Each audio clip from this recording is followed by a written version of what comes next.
Olá, e bem-vindo ao Na Armadilha dos Desejos. O meu nome é Leonor, e o meu mundo tinha desmoronado. Aos 21 anos, acreditava que sabia tudo sobre o amor. Até o dia em que o Tomás, o meu primeiro e único namorado, me trocou por outra. A dor era um peso constante no meu peito, uma melodia triste que ecoava em cada canto de Lisboa. As cores da cidade que eu tanto amava pareciam ter desbotado. A minha mãe, com seu olhar cheio de uma pena que eu não suportava, foi quem me deu o empurrão de que precisava. Vai para a ilha, Leonor, disse-me ela, com a voz suave que sempre me acalmou desde criança. A tia Matilde precisa de ajuda no café, em São Jorge. Vai fazer-te bem. O ar dos Açores cura a alma. E assim, com o coração em frangalhos e uma mala mal feita, embarquei no avião para a ilha de São Jorge. O voo foi um borrão de lágrimas discretas e de nuvens brancas. Quando aterramos, a primeira coisa que senti foi o cheiro. Uma mistura intensa de terra molhada, sal marinho e algo verde, muito verde. O ar era puro e fresco, cortante como uma lâmina, mas de uma forma que limpa por dentro. A tia Matilde, uma mulher robusta de sorriso fácil, esperava por mim no pequeno aeroporto. Abraçou-me como se me conhecesse a vida toda. Bem-vinda ao teu refúgio, menina, disse, apertando-me com força. No carro, a caminho de Velas, a vila principal, fiquei em silêncio, a observar as paisagens dramáticas que desfilavam pela janela. Picos vulcânicos cobertos por um manto de verde intenso, falésias que caíam a pique sobre um oceano azul profundo, e vacas pastando tranquilamente em campos cercados por muros de pedra negra. Era de uma beleza avassaladora e um pouco assustadora. O café da tia Matilde, a caldeira, era pequeno e acolhedor, com mesas de madeira desgastada pelo tempo e pelas histórias e o cheiro doce de bolos caseiros a encher o ar. Foi lá que eu o vi pela primeira vez. Estava sentado num canto, sozinho, a ler um jornal. Um homem mais velho, talvez na casa dos 50 e poucos anos, mas com uma presença que impunha silêncio. Era alto, de ombros largos, com cabelo grisalho espesso e bem cortado. O seu rosto era marcado por linhas firmes, ao redor da boca, nos cantos dos olhos, que não pareciam ter sido feitas por sorrisos fáceis, mas por intempéries e decisões difíceis. Vestia uma camisa de linho clara, com as mangas cuidadosamente enroladas até os antebraços, que revelavam braços fortes e veios salientes. As suas mãos, que seguravam o jornal, eram grandes, com os nós dos dedos proeminentes, mãos que pareciam saber o sabor do trabalho. A tia Matilde aproximou-se dele com familiaridade. Doutor Duarte, o seu café, disse, colocando a chávena na mesa. Ele baixou o jornal e os seus olhos, de um castanho tão escuro que pareciam pretos, encontraram os meus por uma fração de segundo. Não foi um olhar de curiosidade ou de interesse. Foi um exame rápido, preciso e profundamente analítico. Um olhar que pesava, media e, senti, encontrava em falta. Um frio percorreu-me a espinha, mas não era medo. Era algo mais complexo, uma vibração estranha e desconhecida. Ele acenou com a cabeça num gesto seco de agradecimento para tia Matilde e voltou ao seu jornal, ignorando-me completamente. Esse é o doutor Duarte Mendes, sussurrou a tia Matilde, puxando-me para a cozinha. É o nosso vizinho, tem uma quinta de café aqui perto. Um homem sério, reservado. Dizem que é duro como a pedra da ilha, mas é justo. Não te assustes com os seus modos. Naquele momento, percebi que a minha fuga para o paraíso tinha um guardião. E ele, com aquele único olhar, parecia ver através de todas as minhas frágeis defesas, diretamente para a dor que eu tentava tanto esconder. O ar puro dos Açores de repente pareceu mais pesado, carregado com o peso daquele silêncio e daquela presença impositora. A minha nova vida tinha começado, e ela tinha os olhos mais penetrantes que eu já tinha visto. Os primeiros dias na ilha foram uma rotina de descobertas e silêncios pesados. A tia Matilde mostrou-me o funcionamento do A Caldeira, Como preparar o café perfeito, a receita secreta dos queijadas de São Jorge, e como lidar com os clientes locais, todos eles com seus cumprimentos calmos e olhares curiosos para a nova rapariga da cidade. O trabalho era físico, cansa o corpo, e eu estava grata por isso. Enquanto lavava chávenas, arrumava mesas e servia boles, a minha mente não tinha tempo para se perder em pensamentos sombrios sobre o Tomás. O som do oceano, sempre presente, tornou-se a banda sonora do meu novo cotidiano, um ruído branco que abafava o eco dos meus próprios problemas. Mas havia uma constante na minha nova vida, uma presença que perturbava minha frágil paz. O Dr. Duarte.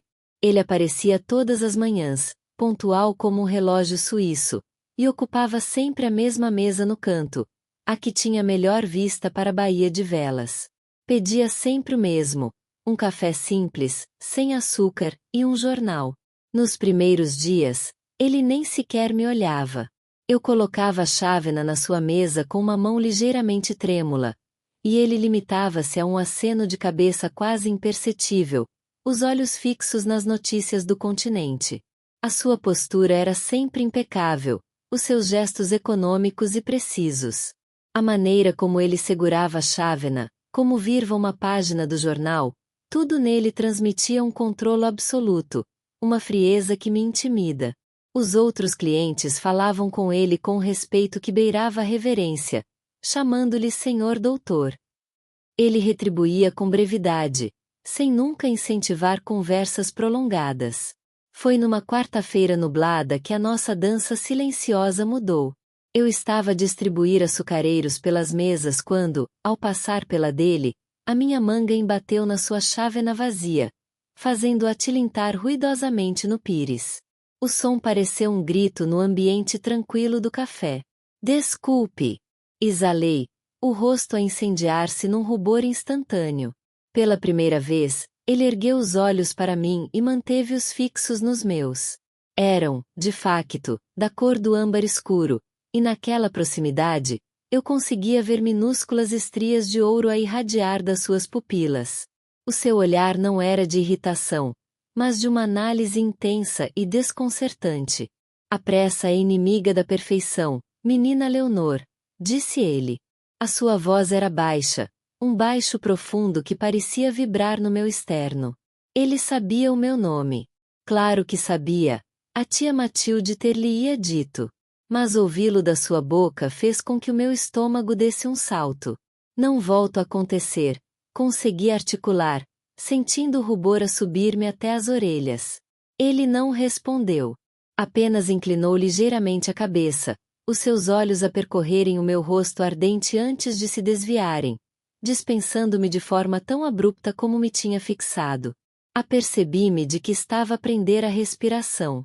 Soltei-a lentamente, as pernas fracas, e afastei-me, sentindo o peso do seu olhar nas minhas costas como um toque físico. Foi nesse dia que comecei a notar os pequenos detalhes, as fissuras na sua armadura de gelo. Uma vez, eu estava a rir-me de uma piada que um pescador idoso contou na esplanada, e, ao voltar-me, apanhei o olhar de Duarte fixo em mim. Não era o olhar analítico de antes. Era diferente, mais pensativo, quase nostálgico. Mas assim que os nossos olhos se encontraram, ele desviou o olhar imediatamente, como se tivesse sido apanhado a fazer algo de errado. Outra vez, as nossas mãos quase se tocaram quando eu lhe entreguei o seu café. Ele esticou a mão para ajustar o pires ao mesmo tempo que eu o colocava na mesa. Os seus dedos, acidentados e quentes, roçaram os meus por uma fração de segundo. Foi um contato breve, mas suficiente para enviar uma corrente elétrica a percorrer o meu braço. Ele retirou a mão como se tivesse sido queimado, e os seus dedos cerraram-se em punhos sobre a mesa.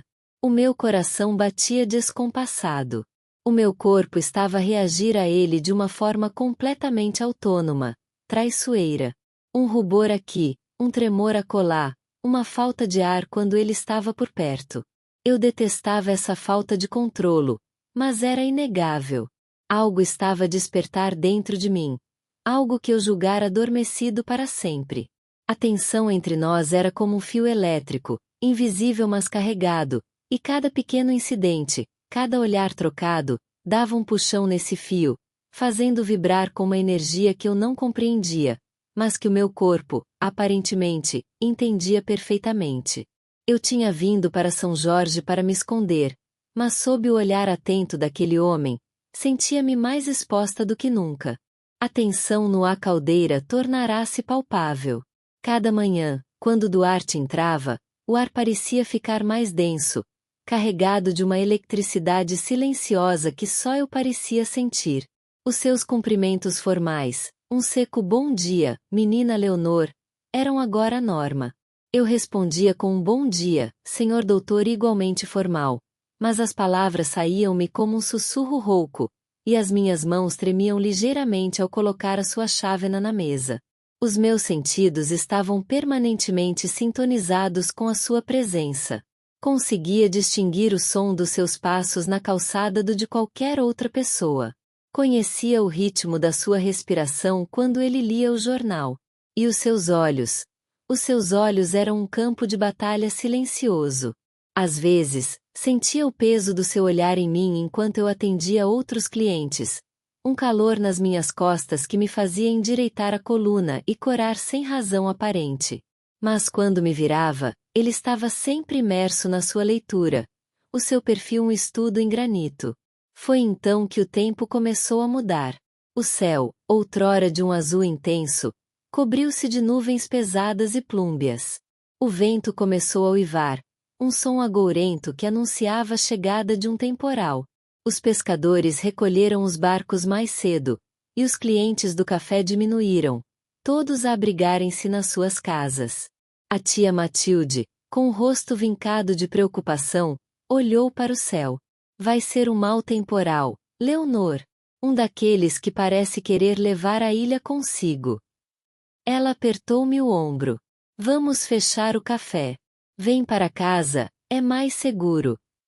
A caminho da pequena casa da tia Matilde, o vento já era forte o suficiente para me fazer perder o equilíbrio. A chuva começou a cair, não em gotas, mas em cortinas de água gelada que encharcaram tudo num instante. Em casa, a tia acendeu velas, pois a eletricidade já tinha falhado. O rugido do oceano era agora um trovão constante, e o bater da chuva contra as janelas parecia uma saraivada de pedras. Eu estava sentada no sofá, a tremer, não tanto de frio, mas de um medo ancestral. As tempestades sempre me assustaram, e esta era monstruosa. Cada relâmpago que iluminava o quarto com um clarão fantasmagórico era seguido por um trovão que fazia estremecer a casa até aos alicerces. Enrolei-me num cobertor, tentando conter o pânico que subia pela minha garganta, fechando os olhos para afastar a imagem do Tomás que, inexplicavelmente, surgia na minha mente, misturando-se com o caos lá fora. Foi então que ouvi. Não era o vento, nem a chuva. Era um som diferente. Um som firme e decidido. Batata! Batata! Batata! Alguém estava a bater a porta. O meu coração parou. Quem poderia estar lá fora, naquele inferno? A tia Matilde, que tinha ido para o seu quarto descansar, não devia ter ouvido. O bater persistiu, mais insistente desta vez.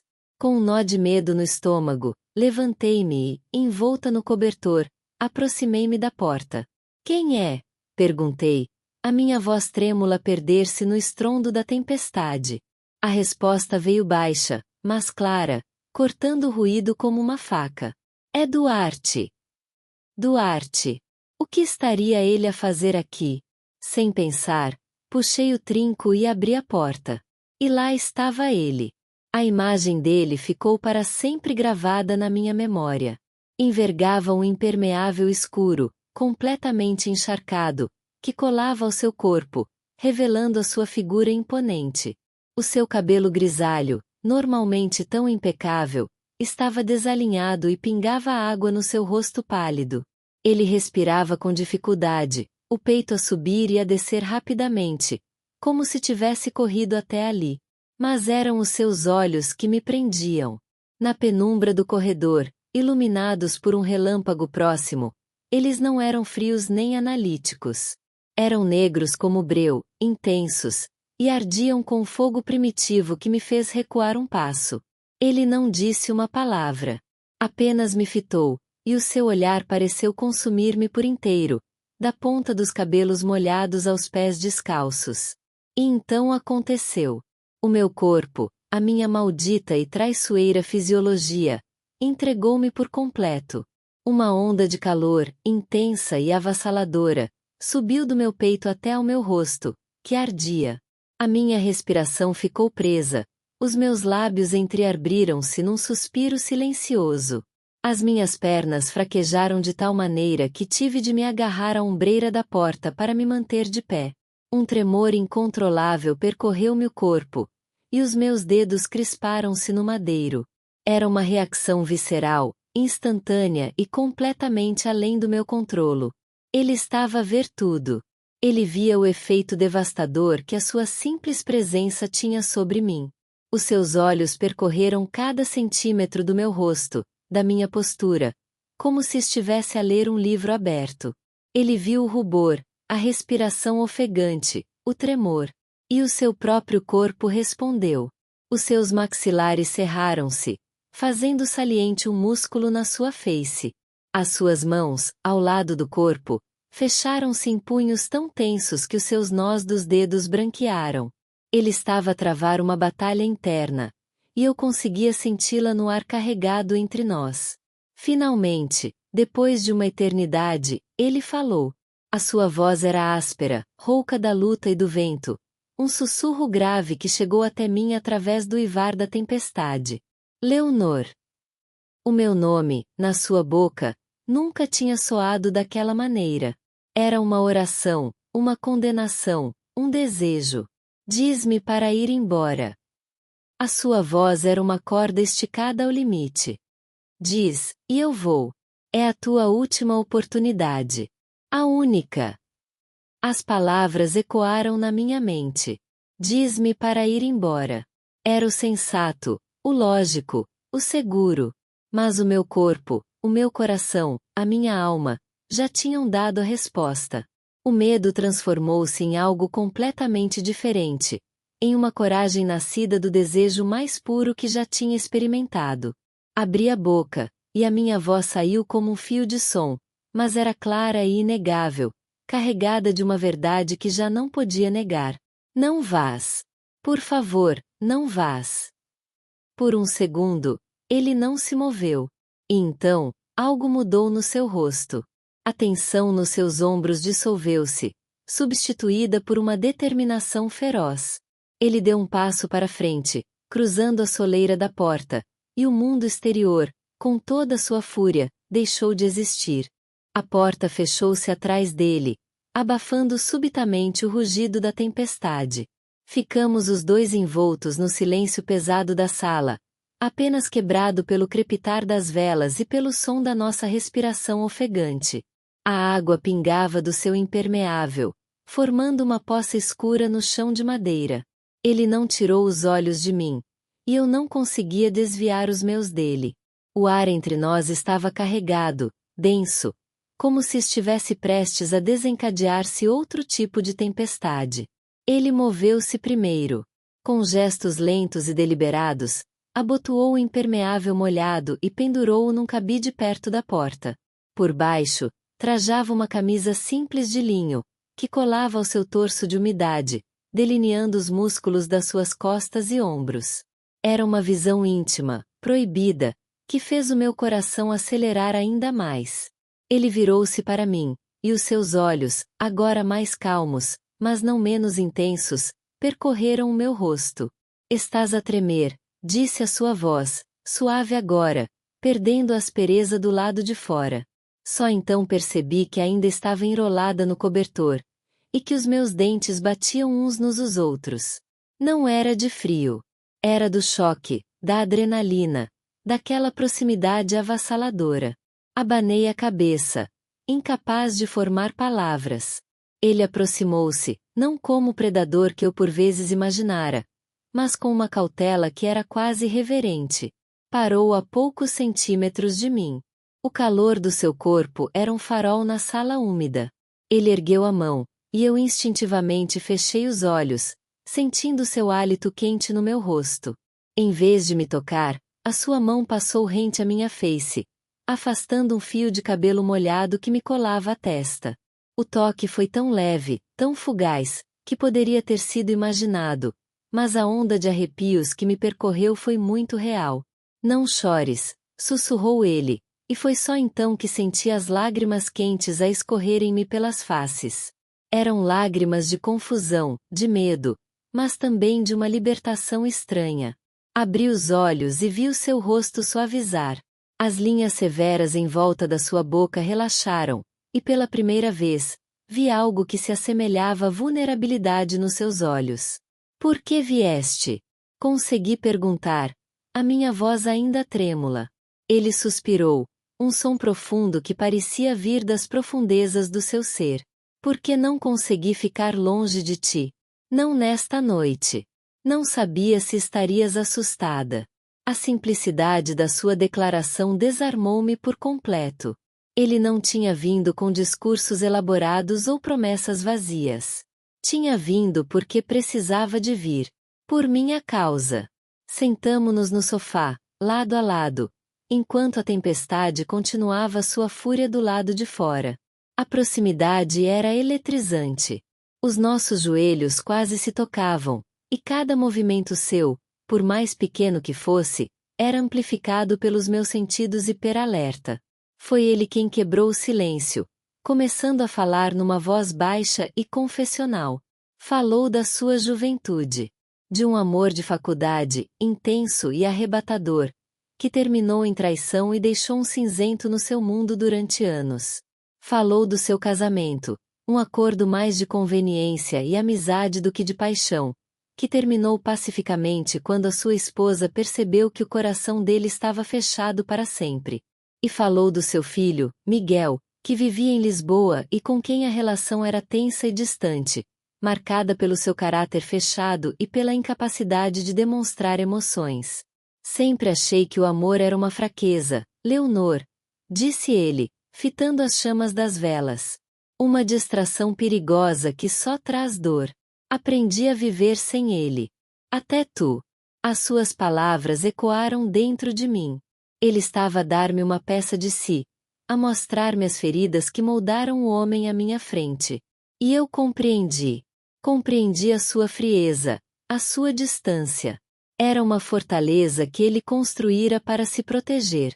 O meu medo não é uma fraqueza? Perguntei, referindo-me ao meu pavor da tempestade.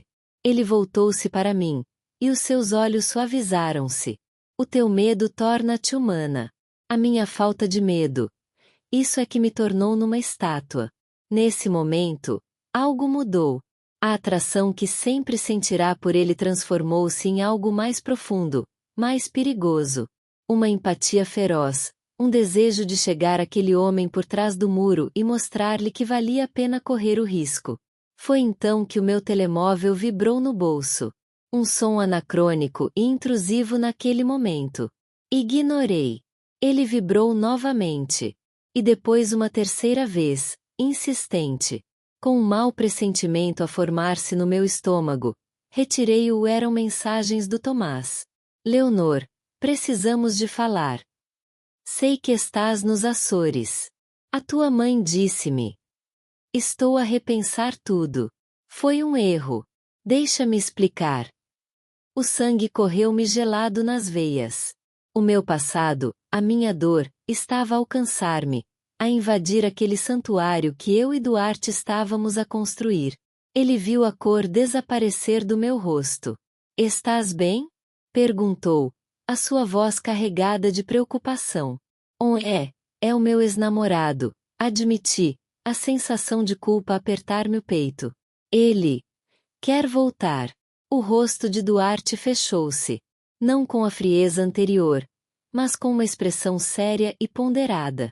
Ele não se afastou. Não ficou zangado. Em vez disso, os seus olhos fixaram-se nos meus com uma intensidade renovada. E o que é que tu queres, Leonor? A pergunta era simples, Mas o seu peso era colossal. Era a pergunta que eu me tinha evitado desde que cheguei. Olhei para a mensagem, para as palavras vazias do Tomás, e depois olhei para Duarte. Para o homem que tinha enfrentado uma tempestade por mim. Para o homem que acabará de me mostrar as suas cicatrizes. Antes que eu pudesse responder, o telemóvel tocou. Era o Tomás. O nome dele piscava no ecrã como um aviso sinistro. A tempestade lá fora começava a acalmar, mas uma nova começava a formar-se dentro de mim. O meu refúgio já não era seguro. O meu passado tinha encontrado uma forma de entrar. O toque do telemóvel cortou o ar entre nós como um grito. O nome Tomás piscava no ecrã. Uma mancha digital do meu passado a tentar contaminar o meu presente. A tempestade lá fora tinha acalmado para um murmúrio, mas dentro de mim, uma nova se desencadeava. Congelei, a olhar para o aparelho como se fosse uma serpente. Foi Duarte quem quebrou o feitiço. Com um movimento calmo, mas decisivo, ele esticou a mão e pegou no telemóvel. Os seus olhos encontraram os meus, e não havia acusação neles. Apenas uma pergunta silenciosa e uma serenidade assombrosa. Ele não desligou a chamada. Em vez disso, entregou-mo. A decisão é tua, Leonor, disse ele. A sua voz era um porto seguro no meio do meu caos interior. Mas lembra-te do que acabaste de ouvir. E lembra-te de ti. A sua confiança em mim, na minha capacidade de escolher, foi mais poderosa do que qualquer ordem ou ciúme. Com um nó na garganta, levei o telemóvel ao ouvido. Estou. A minha voz saiu mais firme do que eu esperava. Leonor. Finalmente. A voz do Tomás soou efusiva, artificial. Estou preocupado contigo. Uma ilha no meio do nada. O que é que estás a fazer aí? Volta para casa. Podemos resolver isto. Eu mudei. Olhei para Duarte. Ele estava parado, a observar-me, os seus braços cruzados. A sua mera presença dava-me uma força que eu não sabia ter. Eu estou em casa, Tomás, respondi, e as palavras soaram a mais pura verdade. E não há nada para resolver. Foste tu que terminaste. É melhor seguirmos em frente. Houve um silêncio do outro lado, seguido por um tom mais agressivo. É por causa daquele velho. A tua tita disse que andas a trabalhar para um tipo qualquer. Isso é patético, Leonor. A tentativa de manipulação, em vez de me magoar, deixou-me clara. Adeus, Tomás. E desliguei a chamada. Pela primeira vez, senti que estava a fechar uma porta não só com ele, mas com a pessoa que eu costumava ser. Respirei fundo e levantei os olhos para Duarte. Um sorriso pequeno, mas genuíno, tocou os seus lábios. Era a primeira vez que o via sorrir verdadeiramente, e a transformação foi deslumbrante. Ele não precisou de dizer nada. Estendeu a mão para mim, e eu coloquei a minha na dele. O seu aperto era quente, firme e seguro. Os dias que se seguiram foram os mais felizes da minha vida. A ilha de São Jorge, outrora um refúgio solitário, transformou-se num paraíso partilhado. Duarte mostrou-me a sua quinta de café, escondida num vale profundo. Caminhamos por entre os pés de café. Ele explicou-me o processo com uma paixão de homem que ama a sua terra. As suas mãos, que eu outrora julgara duras e frias, eram incrivelmente gentis ao colherem um grão para me mostrar. Rimos, conversamos sobre tudo e sobre nada, e em cada toque, em cada olhar, senti as suas paredes a ruírem, e as minhas também. Uma semana depois, ele levou-me a um penhasco isolado, com uma vista deslumbrante para o oceano. O sol poente pintava o céu de tons de laranja e púrpura, refletindo-se nas águas calmas. Leonor, ele começou, a sua voz grave misturando-se com o som das ondas. Eu não te posso oferecer a vida de um homem jovem. Não posso apagar o meu passado ou as minhas cicatrizes. Mas o que tenho, o que sou, é teu. Da algibeira, ele tirou um pequeno saco de veludo. Dentro, não estava um anel. Era um colar simples, com um único e pequeno pendente, Uma lasca de pedra negra e brilhante, vulcânica, polida e montada em prata. É pedra da caldeira de Santo Cristo, explicou ele, fechando o colar à volta do meu pescoço. O toque dos seus dedos na minha nuca fez-me estremecer. É dura, resistente, e foi forjada no fogo, tal como que sinto por ti. Não é um adeus ao teu passado, Leonor. É uma promessa para o nosso futuro. As lágrimas veledap nos meus olhos, mas eram lágrimas de uma felicidade tão profunda que quase doía. Era o gesto mais perfeito e significativo que alguém já me tinha feito. É lindo, sussurrei, tocando o pendente. Eu amo-te, Duarte. Ele puxou-me para um abraço, e o seu corpo contra o meu sentiu-se como meu destino. O mundo estava perfeito.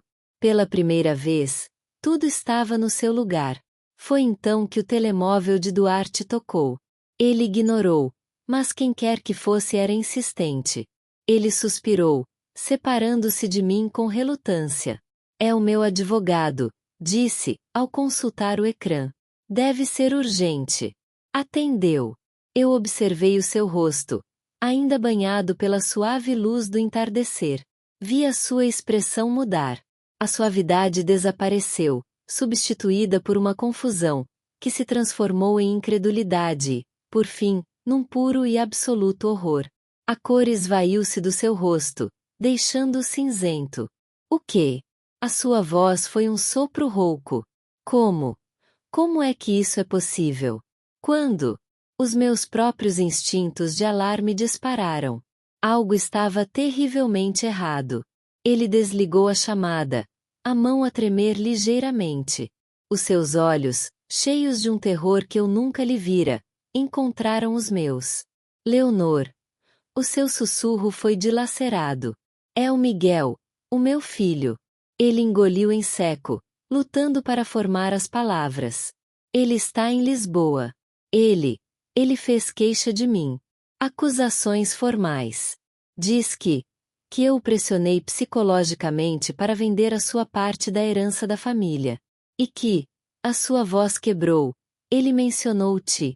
Diz que eu sou um velho manipulador que se aproveitou de uma rapariga jovem e vulnerável para tentar consolidar o meu controlo sobre a herança. O chão desapareceu debaixo dos meus pés. O ar saiu dos meus pulmões. O peso do colar de pedra no meu pescoço sentiu-se de repente como uma algema. Mas isso é mentira. Consegui gritar, o meu mundo a desmoronar-se novamente, mas de uma forma infinitamente pior. Eu sei. A voz de Duarte estava cheia de uma dor dilacerante. Ele olhou para mim, e pela primeira vez, vi medo nos seus olhos. Medo de me perder. Mas ele tem e-mails, gravações, coisas tiradas do contexto. É a sua palavra contra a minha. E a tua presença aqui vai ser usada como prova contra mim. Ele aproximou-se, o seu rosto uma máscara de angústia. Isto vai ser feio, Leonor. Um escândalo público. A imprensa vai devorar-nos. A tua vida, a tua reputação. A sua voz falhou. Eu vou entender se quiseres ir embora. Se quiseres distância disto. As suas palavras ecoaram no penhasco. Uma repetição grotesca da noite da tempestade. Diz-me para ir embora. Mas desta vez, a ameaça não era uma tempestade passageira. Era um tsunami que poderia destruir tudo o que ele construiu, e a mim junto. Segurei o colar de pedra vulcânica, a sua superfície lisa e fria uma âncora na minha realidade a desfazer-se. O nosso futuro, que tinha saboreado por meros minutos, estava a ser despedaçado pelas ações de um homem que queria ferir o próprio pai. Olhei nos seus olhos, cheios de amor e de um sofrimento insuportável, e soube que a minha resposta na tempestade tinha sido a verdadeira. A minha fuga tinha terminado. Eu tinha encontrado a minha casa. E agora, alguém estava a tentar arrancar-nos os alicerces. Obrigado por estar conosco no canal Na Armadilha dos Desejos. Inscreva-se, curta e não perca novas histórias.